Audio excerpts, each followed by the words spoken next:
Olá, caro aluno do curso de Letras, seja bem-vindo à disciplina de Práticas Pedagógicas, Ler, Escrever e Falar em Situações Comunicativas.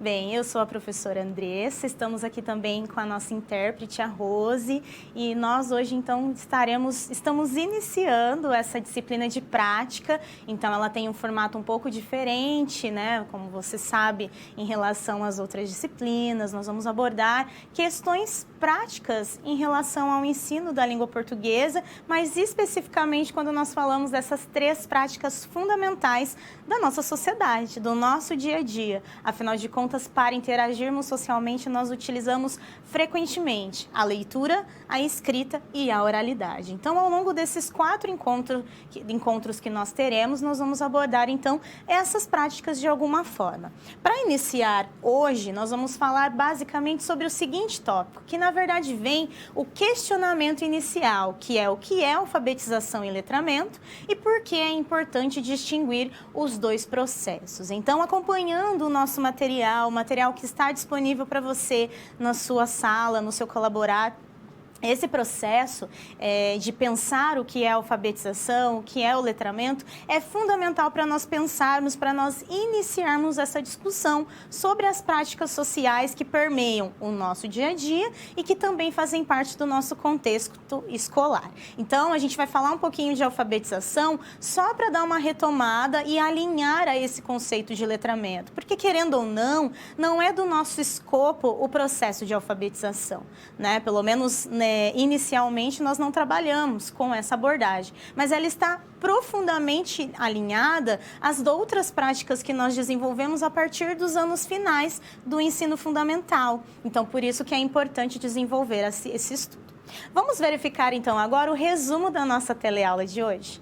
Bem, primeiramente, então, nós estamos na unidade número 1, cujo título é esse questionamento que eu realizei agora com você. O que é alfabetização e letramento e por que é importante distinguir os dois processos? Então, qual é a competência de unidade de ensino? Desenvolver práticas de ensino no contexto do letramento e, assim, permitir um processo de ensino-aprendizagem que conduza ao aprimoramento das práticas de leitura, oralidade e escrita, considerando os aspectos sócio-históricos das situações comunicativas. Então, nesta unidade serão trabalhados os conceitos de alfabetização e letramento, e principalmente as propostas de trabalho na perspectiva dos letramentos e dos multiletramentos, já que nós estamos envolvidos com as tecnologias. Dessa forma, pretende-se refletir sobre as práticas de leitura, escrita e oralidade, processo de letramento dos aprendizes. Então, ao longo dessa nossa aula, né, o nosso objetivo de refletir de forma prática, alinhando esses conceitos teóricos também, é justamente nessa ideia de como é uma proposta de letramento, como trabalhar com as práticas sociais. Bem, vamos então à apresentação da nossa unidade. Quais os conceitos e diferenças entre alfabetização e letramento? E ainda, o que deve ser pensado a respeito de um ensino contextualizado? Bom, primeiro, por que nós estamos falando então no ensino contextualizado? Porque a partir de agora, né, pensando nessa concepção interacionista da linguagem, nessa visão de que tudo do uso da linguagem é a partir dele que nós vamos trabalhar conceitos, que nós vamos trabalhar práticas escolares, esse ensino contextualizado, ele sempre vai envolver o quê? As práticas sociais reais. Então, pensar no ensino contextualizado é inserir práticas que fazem parte do nosso dia a dia. E aí é por isso que nós vamos pensar nesses conceitos, nessas teorias do letramento, porque essa área de estudo, ela aborda muito essa questão. Claro que nós não vamos nos aprofundar nisso, né? É um momento específico que você terá posteriormente para falar sobre letramento, mas é claro que a gente precisa dar uma breve pincelada, né? Como o próprio material já havia conduzido esse processo. E aí, eu faço então a apresentação dos nossos 3 momentos de reflexão. Vamos lá? Bem, primeiramente vamos observar as diferenças entre a aprendizagem da língua como objeto de ensino e como prática social. Por quê? Quando a gente fala em aprendizagem da língua, nós estamos pensando nela como um sistema, claro, mas também precisamos pensar que esse uso da língua, ele é social. Então, nós precisamos refletir sobre como entender e como incorporar esse viés, né, essa abordagem na nossa prática de ensino. Também vamos pensar o letramento nas práticas da oralidade, leitura e escrita. E ainda a valorização do contexto cultural na constituição do sujeito falante de sua própria língua. Ou seja, todas essas três abordagens estão muito alinhadas à nossa reflexão maior, que é pensar justamente nisso. Como que eu entendo cada uma dessas situações comunicativas do dia a dia e incorporo e desenvolvo isso numa sala de aula? Que tipo de conhecimento, que tipo de informação eu preciso mobilizar para o meu aluno desenvolver essas atividades de forma prática? E aí nós chegamos na nossa situação problema. Na verdade, essa é a grande reflexão que nós vamos fazer em torno de uma determinada situação. Vamos observar qual é? No material de vocês isso está muito explícito, que na verdade qual é essa situação problema que envolve a nossa reflexão de hoje? Uma professora que atua no 6º ano está preocupada em dar continuidade a todo o trabalho que já foi feito até agora, desde a educação infantil até o início da educação básica. Bem, por que há uma grande preocupação por parte dessa professora em realizar um ensino adequado, né? A preocupação pelo trabalho que tem sido feito até agora. Porque do 1º ao 5º ano, nós estamos pensando o quê? Nos anos iniciais do ensino fundamental, é o período onde as crianças estão passando pelo processo de alfabetização, aquisição de conhecimentos básicos. E aí, quando essa criança ela chega no 6º ano, há uma transposição, há uma quebra muito grande nos procedimentos pedagógicos. A criança que antes tinha 1, 2 professoras, passa agora a ter um professor para cada disciplina. Essa mudança já é muito significativa. Então, há uma necessidade, uma preocupação real em fazer com que essa adaptação da criança ocorra da melhor forma possível, até para que ela consiga acompanhar esse processo de ensino-aprendizagem. Em língua portuguesa, nós temos que pensar na alfabetização que foi feita para agora prosseguir com os demais conhecimentos relacionados a essa disciplina. Então, a professora ela tem muita razão em se preocupar em como desenvolver essas práticas. Então, é baseado justamente nesse processo de reflexão, né, nessa transição, que nós vamos pensar em algumas abordagens e algumas situações específicas que vão contribuir enormemente para nós compreendermos esse contexto. Vamos agora a alguns questionamentos relacionados à nossa abordagem. Bom, então, o que a professora precisa considerar para abordar, então, no seu trabalho? Primeiramente, que proposta ela pode fazer para iniciar o seu trabalho? Então, como que ela vai discutir, como que ela vai refletir para trabalhar a língua portuguesa em sala de aula? Ela vai trabalhar gramática, ela vai trabalhar literatura, ela não tem muita... Esse é o momento onde ela precisa se conscientizar e refletir para chegar a definir qual é o seu objeto de ensino, qual a metodologia que ela deseja empregar. Então, é uma pergunta muito interessante a ser feita. Depois, o que ela precisa saber sobre os alunos? Afinal de contas, nós sabemos que o contexto hoje de um 6º ano é uma turma grande, uma turma heterogênea, né? Temos alunos de contextos sociais, né? Culturais, até econômicos distintos. Então, conhecer o aluno e saber de onde ele vem, qual é a bagagem cultural e linguística que ele traz, é fundamental para ele iniciar este trabalho.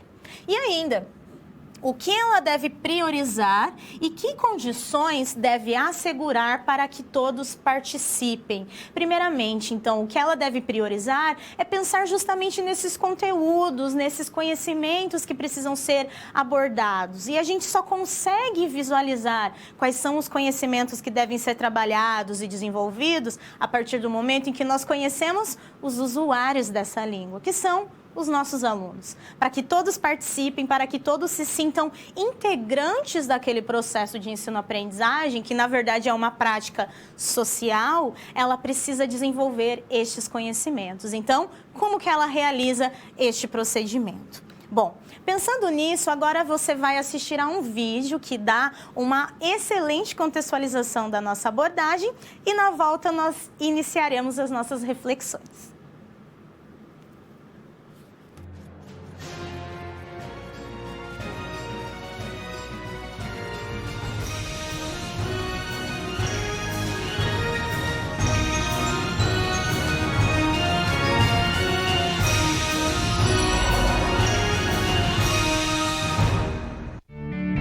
Olá, estamos começando mais uma prática pedagógica. Neste módulo, vamos nos dedicar aos conceitos da alfabetização e do letramento. Em todos os nossos encontros, teremos o acompanhamento de alguns profissionais da educação. Eles nos ajudarão a compreender de que forma a reflexão sobre esses conceitos faz parte do trabalho diário do docente alfabetizador, como é o caso da professora Ângela, que compartilhou com a gente a sua concepção sobre a alfabetização e letramento.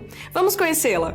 Eu entendo sobre letramento e alfabetização que elas são duas coisas diferentes, mas que não podem caminhar separadas, né? A alfabetização é o ato da criança aprender a codificar, né, as letras e tudo, mas o letramento, ela é aquela parte que ela já vem desde da parte social, que ela convive, né? Porque às vezes a criança ela já chega na escola, ela já vem num ambiente letrado, né?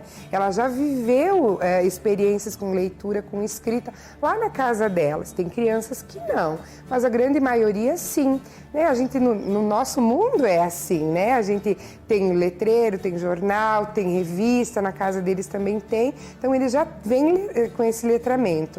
E a alfabetização é o decodificar os códigos, né, na escola, mas elas têm que andar sempre juntas, porque eu não posso só ensinar eles, né, a conhecer as letras do alfabeto, a ler, escrever, sem saber para que serve isso.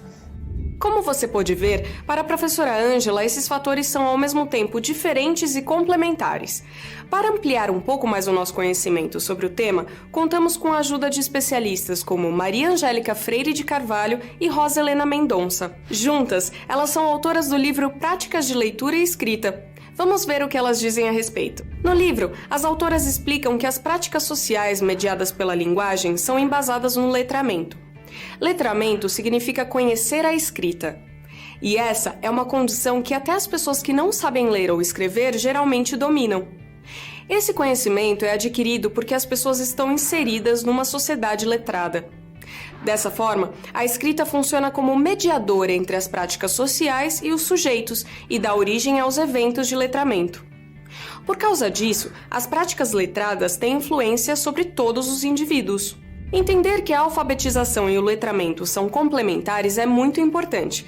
Além disso, o professor de língua portuguesa também precisa ter clareza sobre o objeto do seu trabalho. Isso quer dizer que, se a língua é viva e os alunos são sujeitos de linguagem, o foco do professor deve estar no ensino das diferentes práticas sociais da língua. Vamos conferir o exemplo da professora Ângela. Perceba como ela organiza uma roda de leitura e encoraja seus alunos a fazerem o mesmo. Isso, agora senta, bem pertinho para ninguém ficar um na frente do outro. Mais para trás, senão a Fefe não enxerga. Pronto. E o livro que a prof trouxe hoje pra gente ler é esse aqui, ó. Quem já ouviu esse livro? Que é isso? O que é isso aqui, será? Uma cobra. Uma cobra? Não, uma minhoca. Uma minhoca?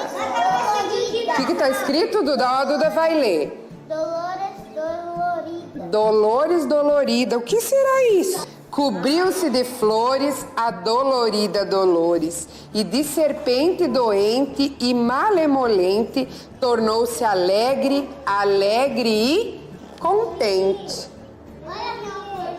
Viu que linda? Agora é a vez do Leonardo. Prof. leu, e como vocês toda semana levam um livro para fazer a leitura em casa, o Leonardo vai ler o livro dele, que ele leu lá na casa dele. Portas sobem no telhado.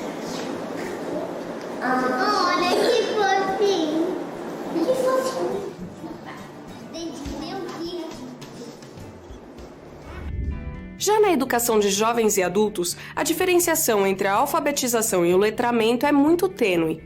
Ainda que os alunos não sejam alfabetizados, eles trazem inúmeras informações sobre o uso social da língua. Por isso, pessoas que vivem em sociedades letradas não podem ser consideradas iletradas, mesmo quando não estão alfabetizadas. Vamos conhecer a professora Márcia e o trabalho que ela realiza em sua turma de EJA em São Paulo. Da apresentação do texto até a situação de leitura, procure reconhecer nas interferências da professora quais estão mais relacionadas com a alfabetização e quais focam a ampliação do letramento. Hoje nós vamos dar continuidade, ao nosso tema. Vocês lembram qual que é o tema aqui do SEJA? O tema que ganhou foi saúde pública no Brasil, não foi?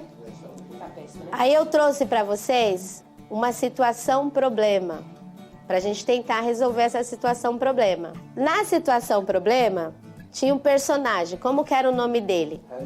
Raimundo, O Raimundo era paraibano, veio para São Paulo, trouxe a família? Não deu para trazer a família. E o que aconteceu com ele aqui em São Paulo?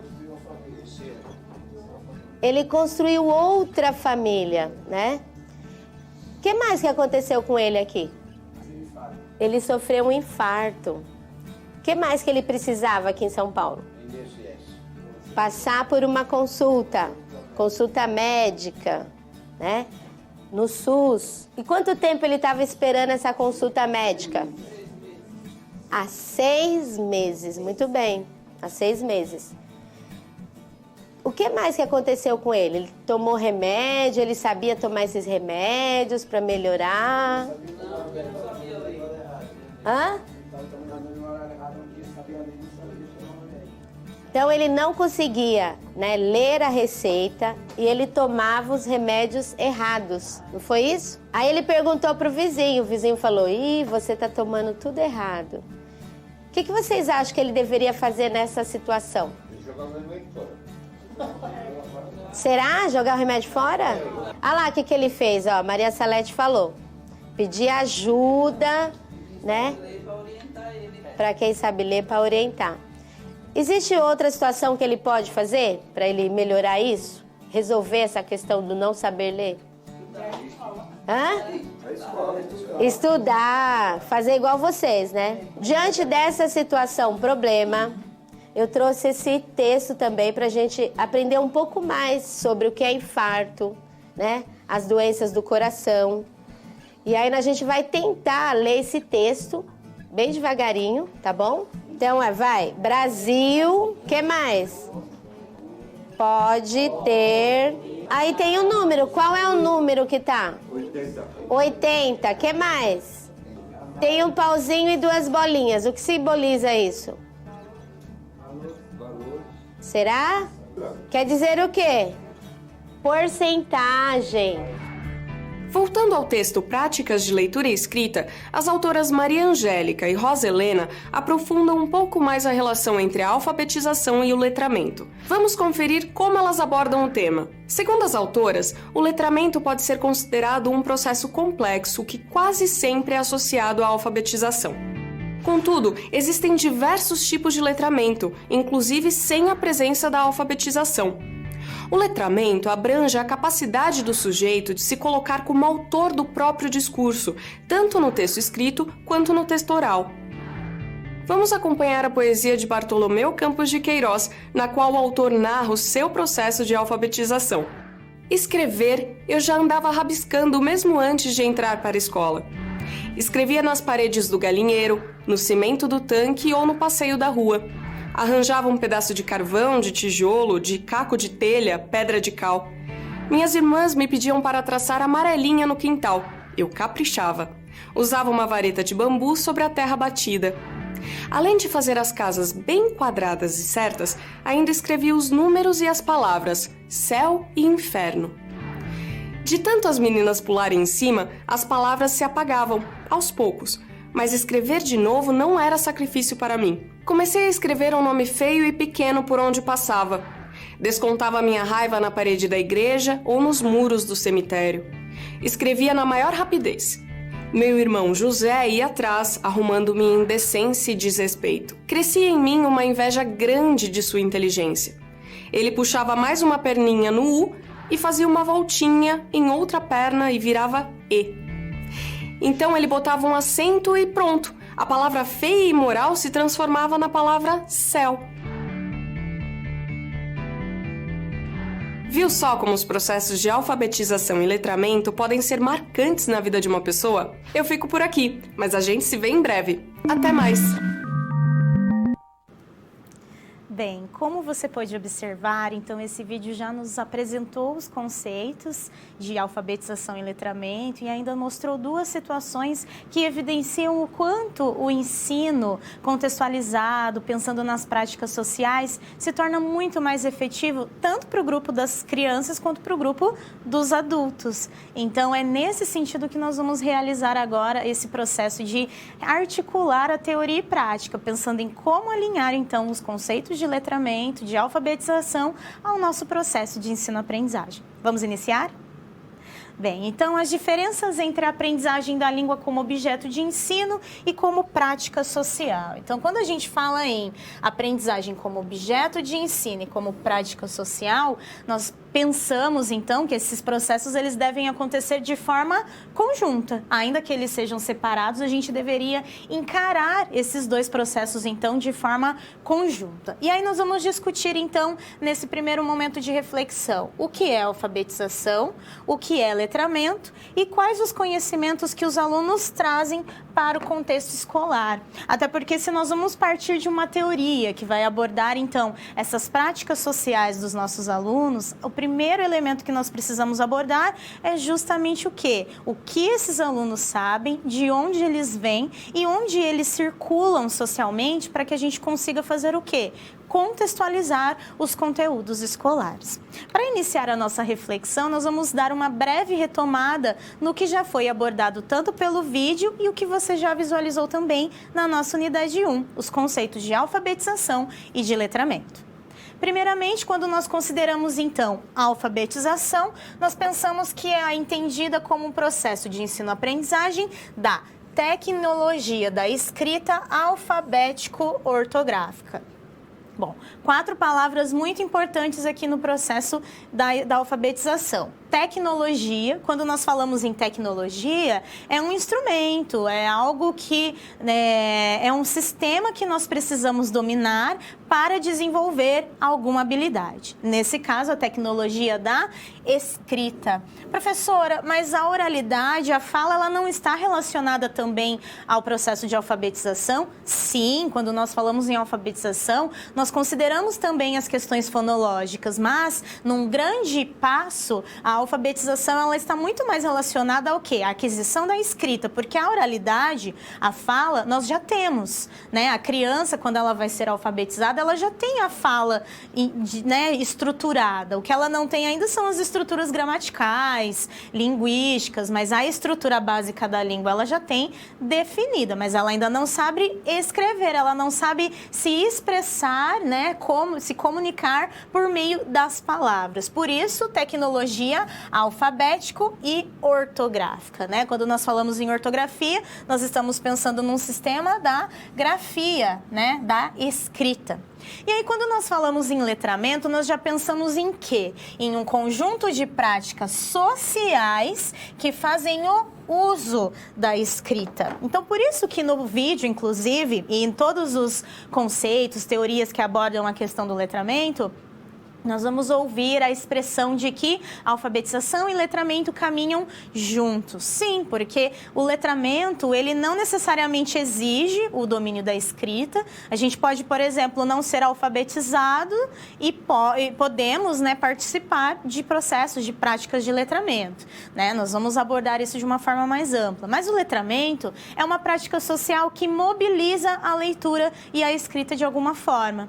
E por isso que a gente fala num ensino baseado baseado no letramento, né? Desde a década de 80, essa teoria vem ganhando força, porque ela traz essa ideia de que nós vamos desenvolver essas práticas porque nós necessitamos delas socialmente e sempre contextualizado ao que realmente acontece fora da sala de aula. Por isso que nós usamos o termo uso da língua em práticas reais, práticas que realmente fazem parte desse contexto social. Dando sequência, vamos pensar um pouquinho, como que seria vista essa prática social? Bem, quando nós falamos na prática social, o que nós precisamos pensar então? Primeiramente, especificidades no uso da língua. Toda prática social possui algumas especificidades. Por exemplo, este momento que nós estamos é uma prática social, é uma teleaula. E aí, por ser tecnológica, ser teleaula, né, ser integrante da educação à distância, temos várias especificidades que se distanciam, que se diferenciam de outras práticas sociais. Uma prática social, ela é caracterizada como um gênero discursivo. Nós vamos abordar o conceito de gênero, mas é importante a gente lembrar que quando nós falamos em gêneros discursivos, nós estamos pensando em quê? Práticas sociais, que são mobilizadas, são concentradas em um determinado formato. E esse formato é que faz com que a gente possa classificar esse gênero em conto, crônica, teleaula, resumo e assim por diante. Toda prática social tem condições de produção, elementos que fazem parte do contexto de produção de um determinado texto, seja ele escrito, seja ele falado.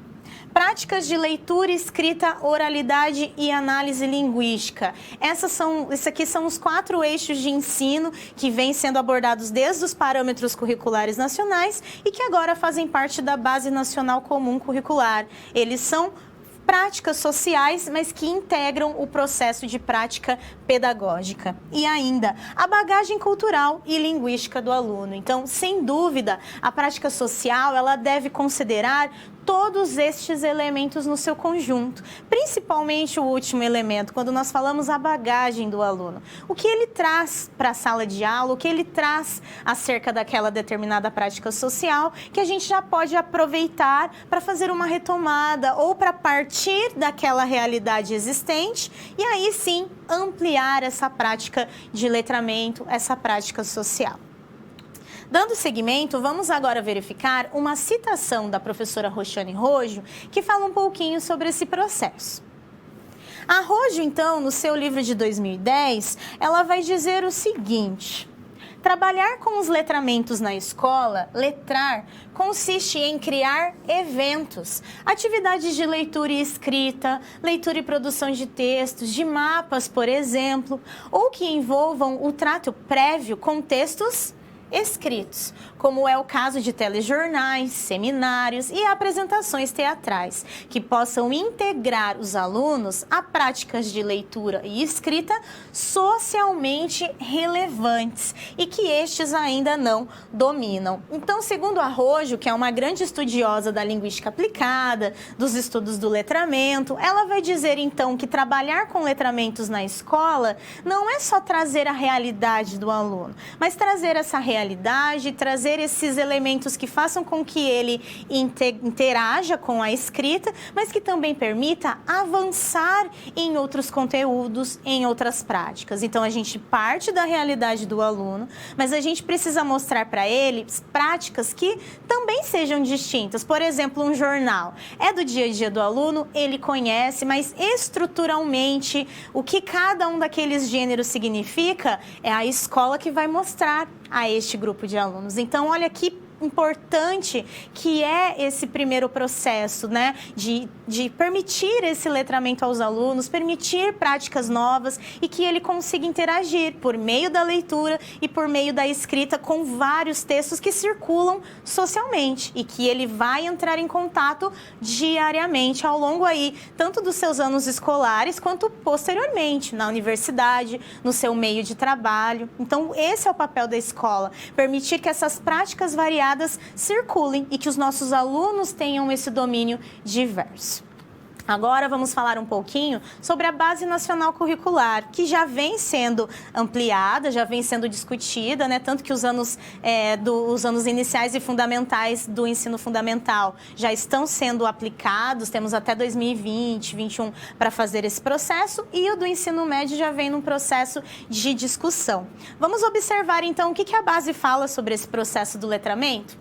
Bem, a Base Nacional Comum, então, ela vai apontar com algumas das esferas sociais que desenvolvem práticas de letramento diversos. Como que seria isso? Bem, a base, ela vai trazer algumas orientações, é um documento norteador, né? A partir dela, nós vamos desenvolver vários processos de ensino-aprendizagem e, entre eles, ela aponta, então, que algumas esferas sociais permitem o desenvolvimento de letramento diversos. A primeira esfera que ela traz são as práticas da vida cotidiana, que são atividades do dia a dia no espaço doméstico, familiar, escolar, cultural, profissional, que crianças, jovens e adultos vivenciam. São os textos que circulam no nosso dia a dia.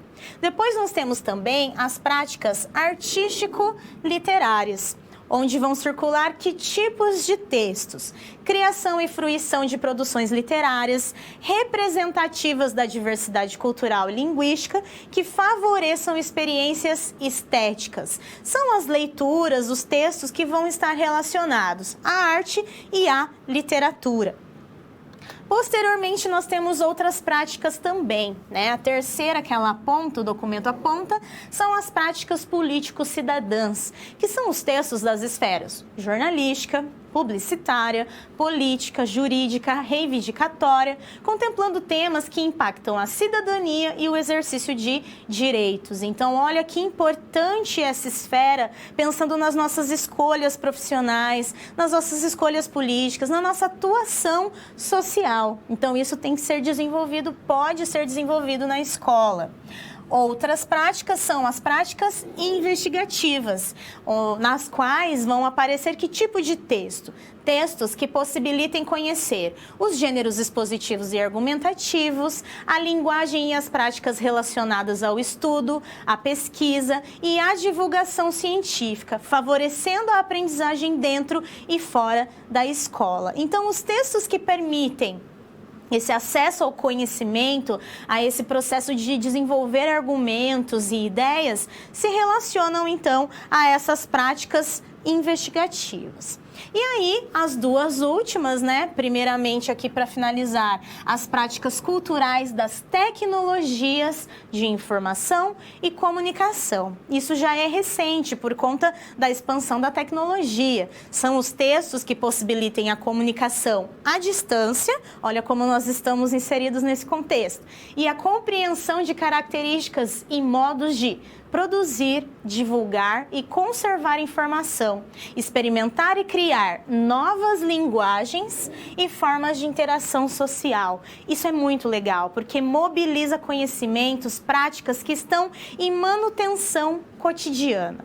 E, por fim, as práticas do mundo do trabalho. Pode ser que, por exemplo, do 6º ao 9º ano, os alunos não interajam tanto com essas práticas, mas no ensino médio, eles já começam, né, a buscar os seus primeiros empregos. E aí, esses textos que possibilitem conhecer os gêneros, a linguagem e as práticas relacionadas ao mundo do trabalho, bem como discutir temáticas relativas ao trabalho na contemporaneidade. Então, essa abordagem ela é muito interessante porque ela traz o quê? Várias esferas sociais, né? Grupos de práticas distintas que mostram, então, a necessidade do quê? De nós trabalharmos com gêneros variados, com práticas sociais de lugares diferentes, para que esse aluno, então, ele saiba, né? Se comunicar, que ele consiga interagir socialmente em cada uma dessas esferas. Bem, agora nós vamos para o nosso primeiro momento de interação, onde eu vou deixar o seguinte questionário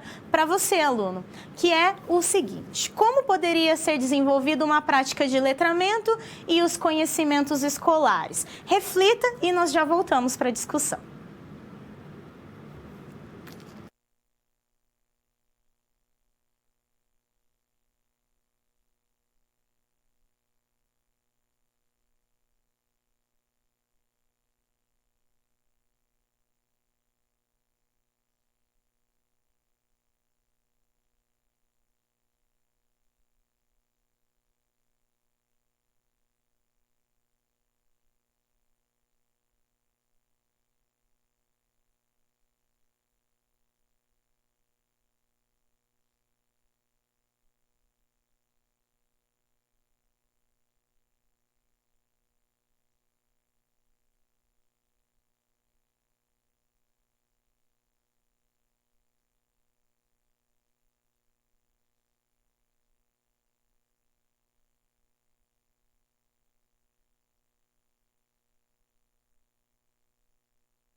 Voltamos então, aluno. Vamos observar então a seguinte reflexão que pode ser observada, né, que pode ser pensada nesse processo. Vamos ao quadro? Bem, a escolha então de uma prática social, um gênero discursivo, poderia então fazer com que houvesse, né, essa prática de letramento, realizar a leitura e conhecer os textos da prática selecionada, a análise linguística dos elementos que produzem sentido, relação entre realidade e saber. Então, todos esses elementos são fundamentais. Nós recebemos aqui então uma participação, né, de Pernambuco e nós vamos observar então qual foi a reflexão apontada. O aluno Lucas sugeriu trabalhar o texto teatral partindo das adaptações que os alunos fariam de acordo com os conhecimentos prévios que o aluno dispõe.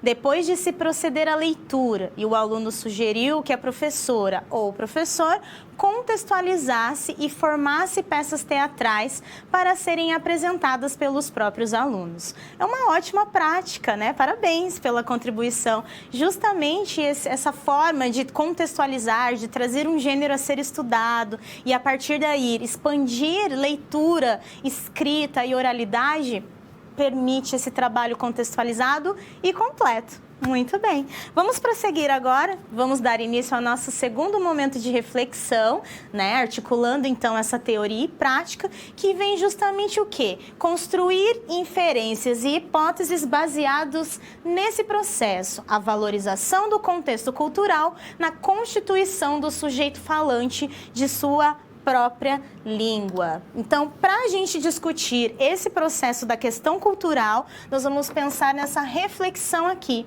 As práticas de ler, escrever e falar exigem vários conceitos e posicionamentos para serem desenvolvidas socialmente e pela escola. E aí eu trouxe para vocês uma citação do Goulart, que é um dos textos que estão disponíveis para você no seu material, que diz o seguinte: não basta saber ler e escrever, é preciso ser reconhecido nas práticas sociais de leitura e escrita e se reconhecer como participante dessas práticas. Então, era muito comum, quando nós ensinávamos conhecimentos gramaticais aleatórios, né, descontextualizados, que o aluno falasse assim: mas para que eu vou usar isso aqui?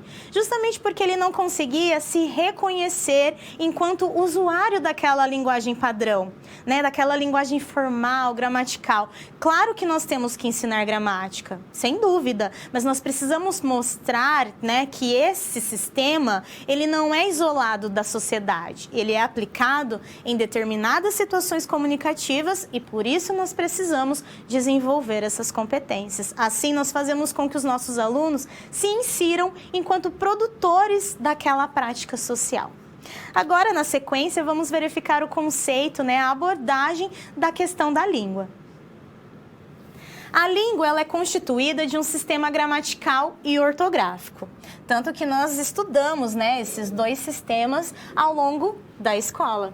Ainda dentro de sua composição, as particularidades da fala se tornam singulares e parte da identidade do sujeito que usa a língua efetivamente. Por que eu trouxe isso aqui? Porque nós vamos entrar numa abordagem da questão da variação linguística, da questão dessas diferenças sociais que fazem parte desse nosso contexto de linguagem. E é muito importante que a gente consiga fazer essa reflexão para que a gente não corra o risco de, por exemplo, gerar um preconceito linguístico, corrigir a fala do nosso aluno no momento informal, sendo que aquele não é o momento para isso. Então, a nossa língua, ela tem sim esse sistema gramatical e ortográfico, mas a fala tem suas singularidades e representam essa identidade. A nossa língua, ela não é morta, ela não é estátua, né? Ela não é imóvel, ela está em constante transformação. Por isso que a gente foge da gramática, por isso que constantemente palavras são deixadas de usar, né, para que novas entrem no nosso vocabulário. Isso é a nossa língua, é o desenvolvimento da sociedade. A língua só acompanha esse processo. E aí mais uma citação que diz o seguinte: há modos de falar mais valorizados que outro. O valor é agregado em função dos usos que a classe dominante faz da língua. Como em nossa sociedade, a língua escrita tem um valor muito grande. Os modos de falar mais próximos a ela são considerados melhores. São próximos da chamada variedade padrão da língua, a norma culta. Bem, quando nós falamos, então, nesse processo, nós estamos lembrando, então, dessa grande valorização que há pela norma culta. Afinal de contas, os preconceitos linguísticos que ocorrem são baseados nessa questão, onde apenas considera-se o sistema gramatical formal e desconsidera-se as outras variedades, né? A informalidade, por exemplo. E é importante que a gente entenda que não é a gramática que rege a língua, mas sim cada situação comunicativa.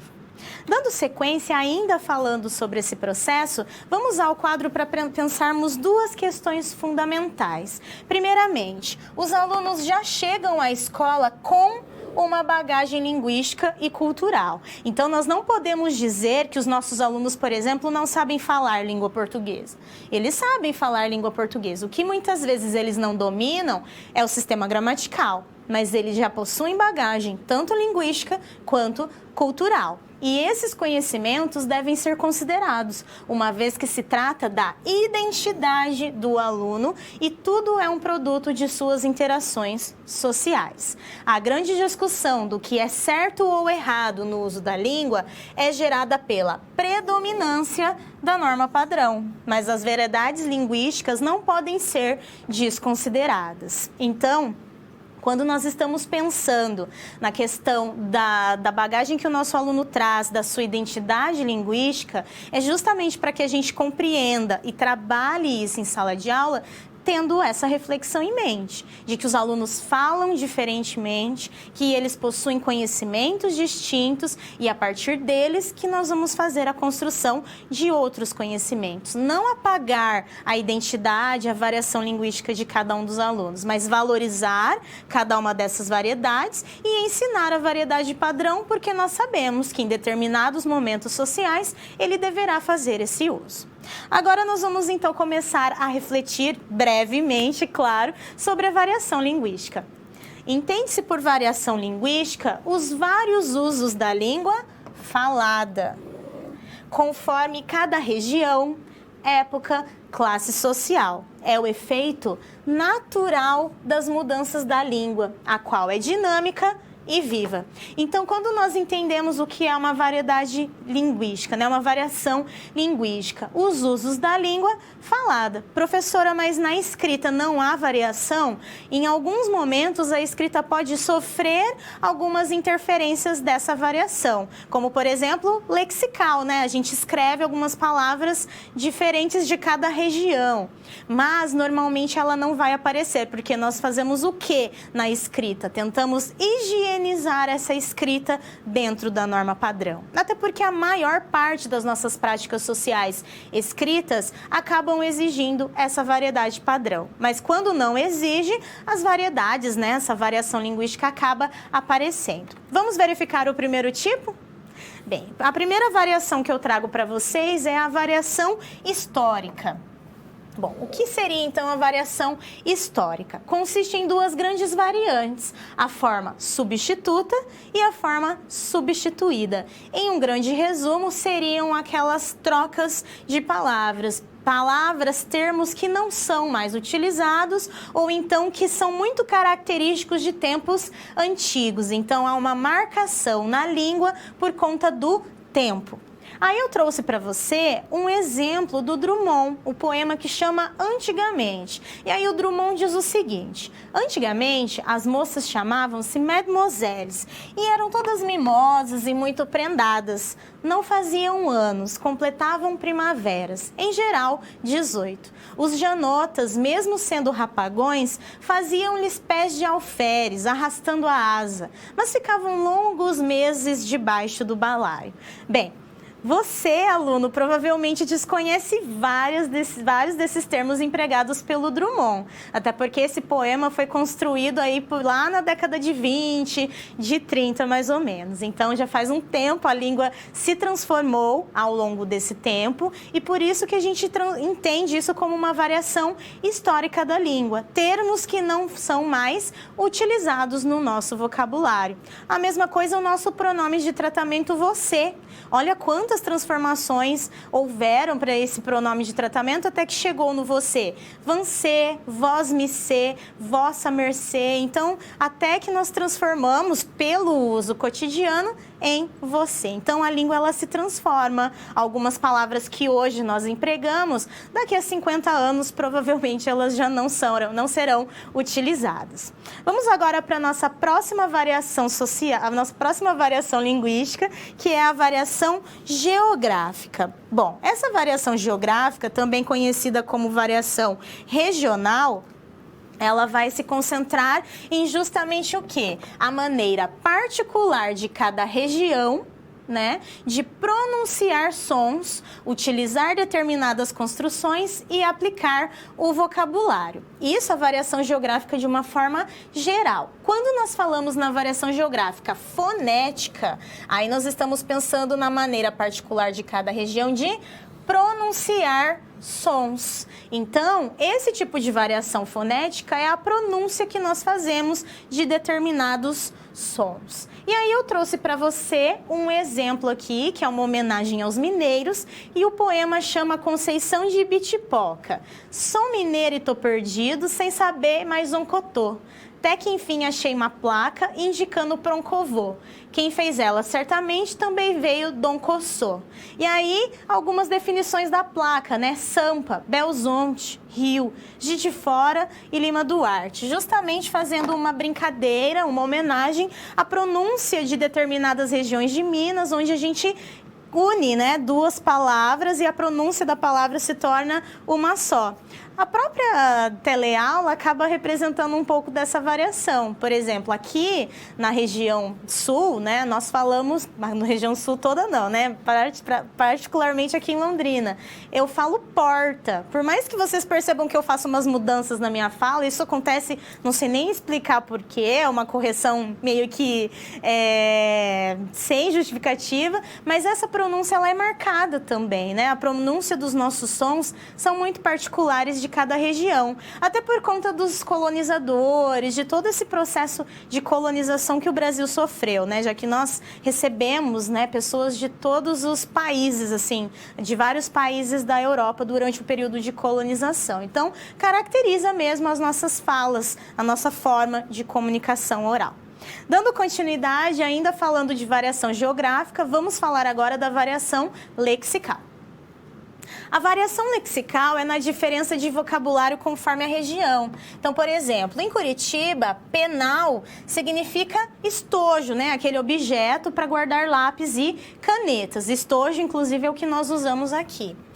Nordeste, nós temos a palavra cheiro, que significa carinho feito em alguém. Em outras regiões, beijinho. Aqui, na minha região, cheiro significa algo relacionado ao olfato, não tem nenhuma relação de carinho. E outro elemento, né, tradicionalíssimo, é a macaxeira, que também é chamada de mandioca e também chamada de aipim. Então, caracterizando mesmo essa questão, né, a influência das línguas indígenas de cada região e a influência colonizadora também. Dando sequência, vamos ver agora a variação geográfica sintática, que é a diferença na estrutura da frase conforme a região. Por exemplo, no Maranhão, no Espírito Santo e no Rio Grande do Sul, o emprego do tu é realizado. Tu já estudaste química? Então, a gente tem o emprego do quê? Da segunda pessoa. Ah, professora, mas a segunda pessoa na escrita existe em todos os lugares. Na escrita, sim. Mas quando nós falamos em variação linguística, nós estamos falando da fala. Aqui, na maioria dos estados, a gente não usa a segunda pessoa. A gente usa o quê? Um pronome de tratamento que é o você. E aí eu digo, você já estudou química? Então, isso é uma variação sintática, é a forma como nós dispomos, utilizamos os elementos da oração, até os elementos gramaticais. Então, essa variação geográfica, ela é muito marcada na nossa fala, justamente por isso, porque os sons, o vocabulário, a forma de utilizar um pronome de tratamento ou a segunda pessoa, então isso é muito marcante, a gente consegue até tentar, a gente tenta identificar quando encontramos pessoas de outros lugares para tentar reconhecer essa marca linguística. Então isso faz parte da nossa identidade, não pode ser deixado de lado. Continuando agora, vamos para a nossa variação social. Bem, quando nós falamos em variação social, nós estamos falando, inclusive, da principal variação que sofre preconceito linguístico. Por quê? A variação social, ela não é a diferença, ela é a semelhança entre os diversos falantes de um mesmo grupo. Alguns dos fatores dessa variação são o grau de educação, a idade, o sexo, o poder econômico, entre outros. Então, por que a variação social é a que acaba sofrendo mais preconceito linguístico? Bem, por conta justamente dessa relação com o grau de escolaridade, de poder econômico. Nós sabemos, né, que quanto menor o grau escolar, menor é o conhecimento gramatical e estruturado da língua. Então, pode haver diferenças na utilização justamente porque a gente compara a esses elementos gramaticais. Mas é esse o problema, né? A gente acaba desconsiderando essa variação social. O exemplo que eu trouxe, inclusive, né, nós temos ali um cartoon, uma pessoa, né, de óculos, de carro, aparentemente da cidade, e um outro personagem sentado numa pedra com uma caracterização de que ele seria da zona rural. E aí o primeiro personagem diz, essa estrada vai para São Paulo? E o segundo responde, sei não, doutor, mas se ela for, vai fazer uma falta danada para nós. Justamente representando, né, essa falta de comunicação que acontece, justamente representando essa diferença no uso da linguagem, né, que acaba sendo representativo nesse contexto. Então, são várias, né, as possibilidades, as diferenças no falar, e tudo isso deve ser considerado. Por isso que a gente fala o quanto é importante considerar a bagagem do aluno, esse elemento linguístico e cultural que ele traz. A gente não vai não ensinar a gramática, a gente só vai ensinar a gramática mostrando que, em determinadas situações, isso deve ser empregado. Vamos agora para o nosso segundo momento de interação, que é o seguinte questionamento: como abordar as variedades linguísticas em sala de aula e a norma padrão? Aguardo sua contribuição e nós já voltamos.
Voltamos então. Agora eu vou ler uma contribuição que Pernambuco acabou de enviar relacionada a uma variação regional, que é o que chamamos de dudu no Pernambuco, né? Eles dizem. Em algumas partes aquele picolé de saquinho, outros chamam de indim, sacolé, na Paraíba de chup-chup. E aqui em Londrina nós chamamos de geladinho. Então, vocês estão agora conhecendo mais uma variação. Olha como que isso é super interessante, né? Essa diferença, né? A tutora Suzy, inclusive, falou, olha que interessante, né? Nunca tinha escutado o dudu, e eu também não. Então, achamos bem importante mostrar quanto essa variação linguística, ela é importante para a gente reconhecer essas identidades sociais. E aí, respondendo então ao questionamento, Alagoas diz que deve ser trabalhada, sobretudo com respeito às diferenças, ressaltando que todas são importantes, mas a padrão é a norma culta, realmente, né? Nós temos essas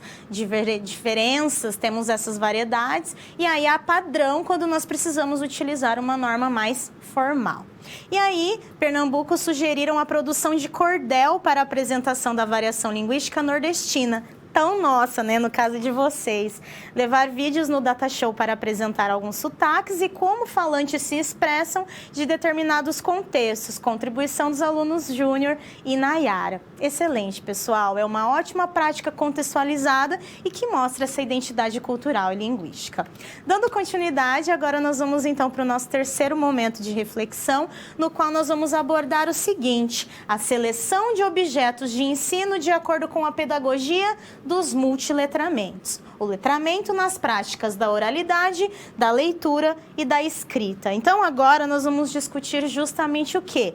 O que são multiletramentos e como que nós fazemos o uso dessa pedagogia, que inclusive foi disponibilizada por meio do texto do seu material. Então, se você não deu uma lida, né, completa do seu material, dê uma lida porque é um texto bem interessante, é um texto da professora Roxane Rojo também. Ela vem estudando os multiletramentos já há quase uma década e ela vem acompanhando um grupo que chama Grupo de Nova Londres, dos Estados Unidos, que implementou essa pedagogia dos multiletramentos. E que agora, com a minha breve explanação, você vai entender o porquê que isso faz tanto sentido no nosso contexto atual. Vamos lá?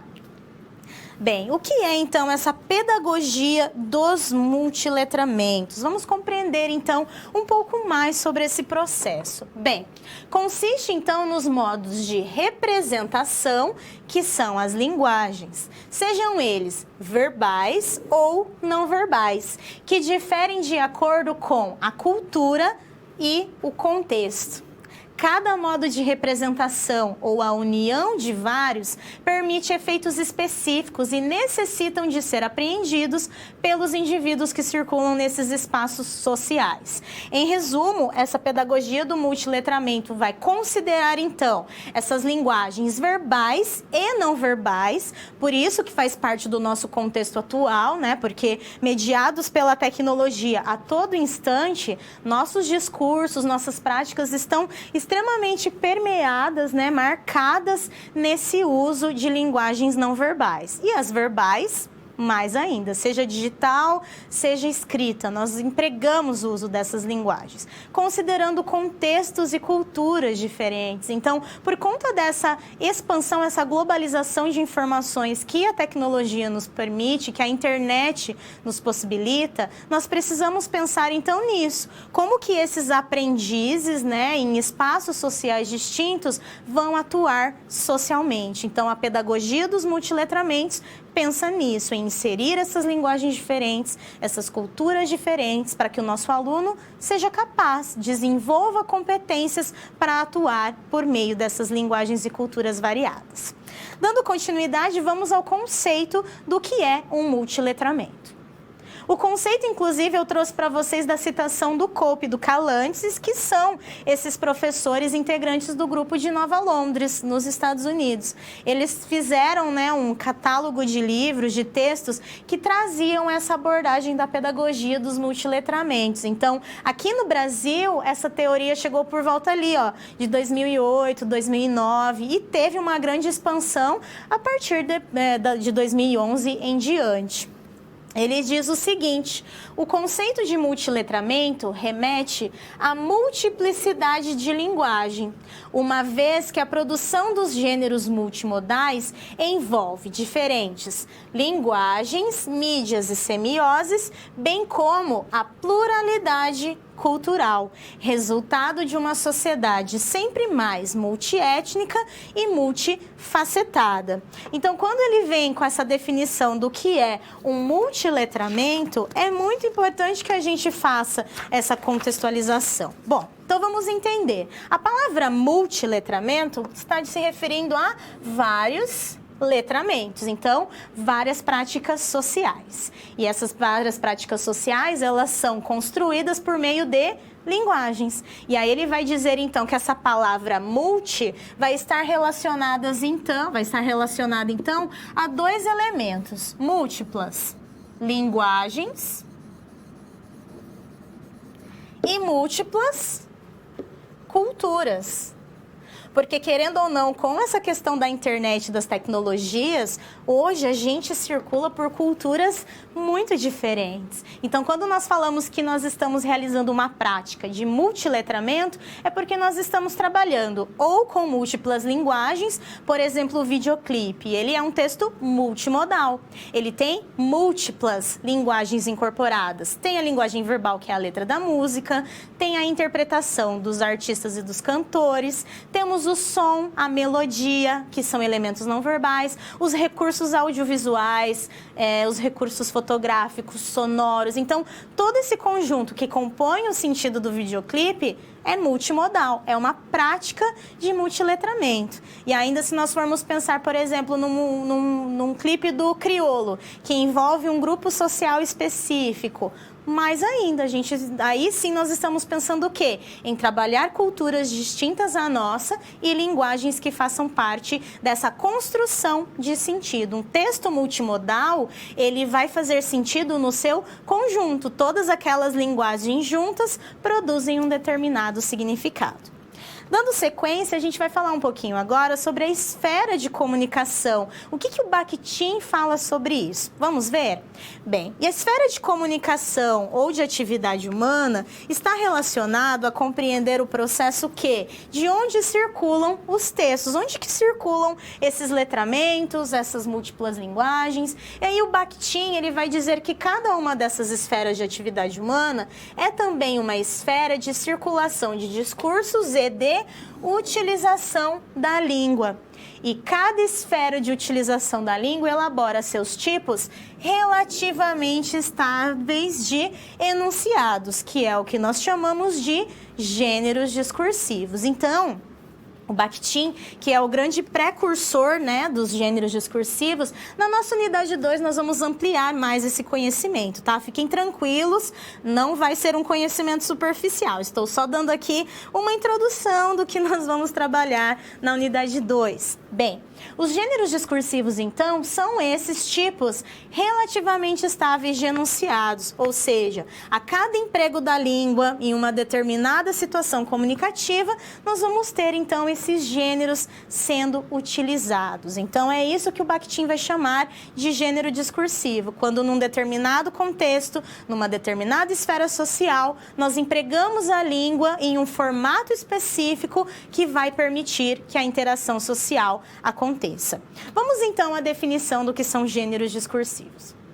Bem, como eu acabei de falar para vocês, o Bakhtin, então, ele define como tipos relativamente estáveis de enunciados, Relativamente, porque apesar deles possuírem características, eles acompanham a língua. Então, eles podem sofrer transformações ao longo do tempo e também por conta do seu enunciador, do seu autor. Eles possuem características próprias e que normalmente apresentam uma regularidade. E como que a gente visualiza essa regularidade? Por meio dessas características. o conteúdo temático, que é o assunto, a construção composicional, que é a estrutura, e o estilo, que são as marcas linguísticas. A gente vai abordar, tá, com mais calma essas características, né, na unidade 2, mas eu estou trazendo esse conceito justamente para que a gente entenda que todos esses usos da linguagem, das características linguísticas, sejam linguagens verbais ou não verbais, tudo isso é materializado em práticas sociais. E essas práticas sociais são gêneros discursivos, né? Tem uma forma, tem uma estrutura a ser seguida, padrões linguísticos a serem construídos. Então, tudo que nós produzimos em termos de linguagem, de comunicação, é por meio de gênero discursivo. Dando sequência, vamos agora falar um pouquinho ainda sobre os gêneros, mas o que o Bakhtin fala então sobre o emprego da língua?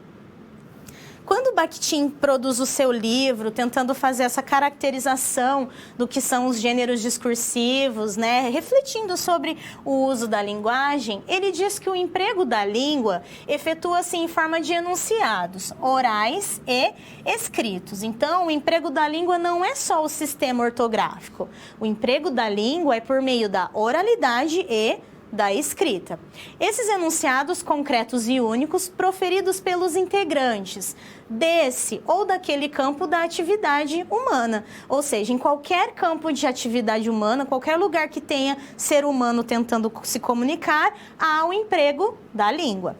Esses enunciados refletem as condições específicas e as finalidades de cada campo, não só por seu conteúdo temático e pelo estilo da linguagem, ou seja, pela seleção dos recursos lexicais, fraseológicos e gramaticais da língua, mas acima de tudo por sua construção composicional. Então, o Bakhtin diz e garante que o que move o emprego da língua é a comunicação e cada objetivo comunicativo que cada situação vai exigir.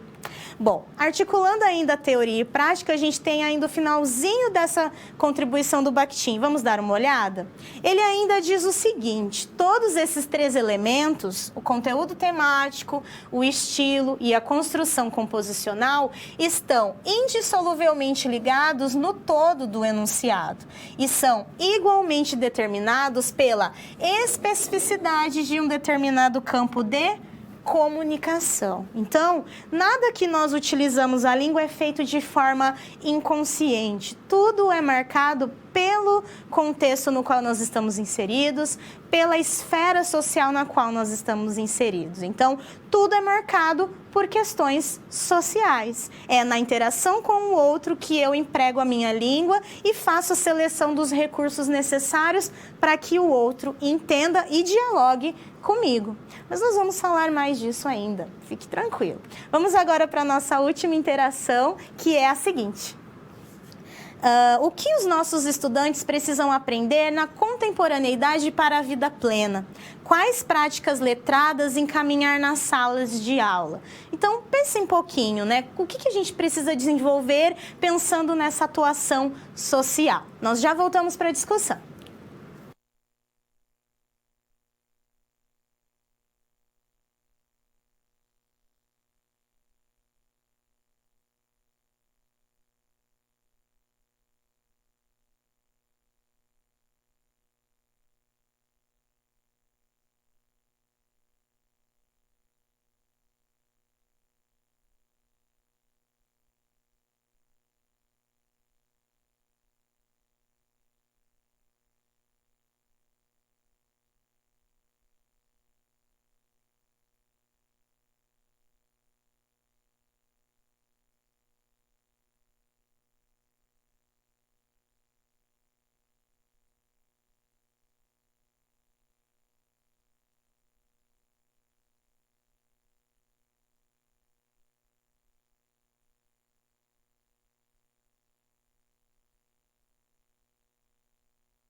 Bem, voltamos então. Vamos ao quadro para observar a nossa reflexão? Bem, o que os nossos estudantes precisam aprender na contemporaneidade e quais práticas letradas encaminhar nas salas? Bem, essas questões ficam mais difíceis de responder se nós considerarmos a multiplicidade e a diversidade de práticas letradas nas sociedades urbanas contemporâneas, né? Afinal de contas, nós temos uma quantidade de práticas, de conteúdos que podem ser desenvolvidos, mas isso não quer dizer que a gente não consiga também pensar em algumas propostas. Vamos verificar a contribuição que nós recebemos? Deixa eu verificar aqui, a Suzy vai mandar para a gente. Ilustração para a socialização das crianças. Super bacana, só que a gente só consegue fazer esse processo quando a gente pensa numa questão de educação infantil, ali naqueles anos, 6º ano do ensino fundamental, talvez seja possível, né? Mas vamos ver ali, ó. Utilização de jogos criados com tampinhas de garrafas, feitas com papelão, com letras maiúsculas e minúsculas para que a criança possa ir achando e encaixando. Seria trabalhar a ilustração para a socialização das crianças. Ah, que eu peguei só o pedacinho do comentário. Bem, excelente. A gente faz um trabalho interdisciplinar. Afinal de contas, a gente está unindo ali elementos de outras disciplinas com a língua portuguesa. Excelente, porque é uma prática que faz parte do cotidiano dos alunos, vai envolver esse conhecimento, mas que também permite uma reflexão total. Bom, vamos agora, pessoal, resolver então essa situação-problema. E aí agradeço a contribuição, mas nós já falamos sobre essas participações de vocês. Vamos ao quadro? Bem, veja então algumas reflexões importantes sobre a proposta da resolução da situação geradora de aprendizagem. Bem, o texto deve apresentar uma proposta de trabalho efetivo com o letramento. Então, a professora, angustiada com esse trabalho relacionado ao 6º ano, precisa pensar em algo que atenda ao letramento. A participação e a bagagem do aluno são itens importantes para uma prática de letramento, né? A prática deve ser contextualizada à realidade dos alunos e permitir o desenvolvimento de seus conhecimentos. E, por fim, as diversas linguagens, culturas e gêneros devem ser considerados no trabalho em sala de aula. Então, tudo isso pensando justamente no quê? Que esse 6º ano, que essas turmas da professora, não só esse contexto, mas todos os outros, abordem elementos significativos. Vamos agora ao vídeo de encerramento e eu já volto para finalizar a discussão.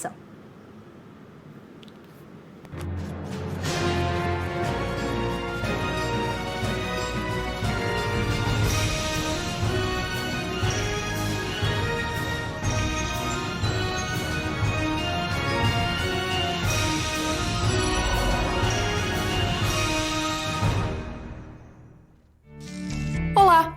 Vamos voltar à unidade 1 da prática pedagógica de alfabetização e letramento? No texto que você leu nesta unidade, a professora Roxane Rojo explica que a crescente urbanização levou à ampliação das práticas sociais em torno da leitura e da escrita. Isso gerou mudanças no conceito de alfabetização e na criação do termo letramento. Para ser considerado alfabetizado hoje, não basta decodificar as palavras. É preciso ler o texto, compreender o seu sentido e apropriar-se das práticas de leitura e escrita em diferentes culturas e contextos sociais. E qual é o papel da escola nesse sentido? Tanto a escola quanto os professores têm um papel fundamental na democratização dos letramentos. É fundamental garantir as condições necessárias para que os alunos tenham acesso às práticas de leitura e escrita que eles ainda não dominam. Por isso, é importante propor atividades desafiadoras, contextualizadas e articuladas ao repertório cultural dos estudantes. Ao participar dessas práticas, os níveis de alfabetismo dos alunos podem aumentar.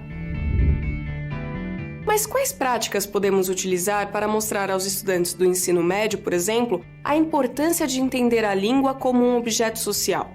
Vamos conferir a conversa que a professora Pilar teve com seus alunos sobre esse assunto. Galera, lembra da loucura do começo da aula que eu comecei a falar da menstruação, da pele que cai, do cabelo, não sei o que, do olho que pisca? Tudo isso são processos regulares de funcionamento do corpo. O corpo está vivo? O pulso ainda pulsa? Não tem aquela música? O pulso ainda pulsa, do Titãs. O Projota pega uma fala da música do Titãs, que é uma música anterior, e faz uma relação entre textos, que a gente já estudou, relação intertextual. A gente pode criar? Pode criar. Seria um neologismo. Então você poderia até explicar para o Renato Russo, olha filho, existem palavras que nunca foram ditas, são palavras neológicas. Sei que às vezes uso palavras repetidas, mas quais são as palavras que nunca são ditas? Eu adoro essa frase, porque ela traz pra gente o significado da linguagem. Essa música, ela tem uma coisa meio clichê, bem de adolescente, tanto que todo adolescente gosta de Legião Urbana. Justamente porque Legião consegue falar a língua da gente. E aí ele fala que usa palavras repetidas. Mas por que eu usei essa epígrafe? Justamente porque as nossas palavras, mesmo que sejam neologismos, eu tirei de algum lugar. Por exemplo, a escritora do Harry Potter, ela inventa uma palavra, Avada Kedavra. Ela inventou 2 palavras, né? Ela tá fazendo uma brincadeira com abracadabra. Justamente porque eu preciso ter alguma coisa de matéria-prima. Sabe, na vida nada se cria, tudo se copia? Então eu tenho uma comunidade de fala e a gente vai aprendendo uns com os outros e é por isso que a gente vive em sociedade. Em resumo, o ser humano é o bicho mais sociável de todos os tempos. Fala. Comunidade tem alguma relação com comunicação? A língua só é viva quando eu tenho uma comunidade de fala praticando essa língua todos os dias, todo o tempo. Qual é a língua que as pessoas dizem que é o português correto? É a língua que eu aprendo na minha casa ou é a língua que eu aprendo na escola? Então, vocês estão reparando a relação entre dinheiro, poder e linguagem? Quando eu viro para você e falo, você é uma inútil que não sabe de nada, você não sabe falar português.